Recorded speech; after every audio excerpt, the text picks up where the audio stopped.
આ છે મારા મેમની વિદાય, જેમાં તમે જોઈ શકો છો હું અને મારી ફ્રેન્ડ્સ ને એ બધા અમે લોકો જઈ રહ્યા છે બુકે અને કેક લઈને. વિદાય એટલે કે એની રિટાયરમેન્ટ ટાઈમ હતો. જે મારા મેમ હતા એ 65 યરના હતા અને એની છોકરી 36 યરની છે. અને મેમ કેક ને બુકે ને આ જોઈને બધા મેમ બહુ જ ખુશ થઈ ગયા અને એકદમ ભાવુક થઈ ગયા અને રોવા લાગ્યા. અને પછી એણે બધા જ સ્ટુડન્ટોને વન બાય વન હગ કર્યો અને બેસ્ટ વિશેસ આપી કે.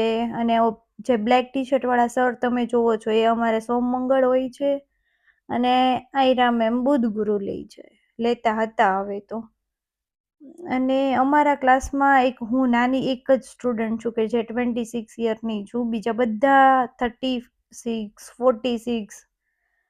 અને એક વસ્તુ તમે અહીંયા આવીને નોટિસ કરી કે ભાઈ ભણવા માટે કોઈ એજ નથી હોતી, જે આપણા ઇન્ડિયામાં હોય છે કે 23 વર્ષ એટલે કે ભાઈ તમારો ભણવાનો ટાઈમ પૂરો. અહીંયા કોઈ એવી લિમિટ છે નહીં. અને આ છે મારું ક્યુટી ગ્રુપ.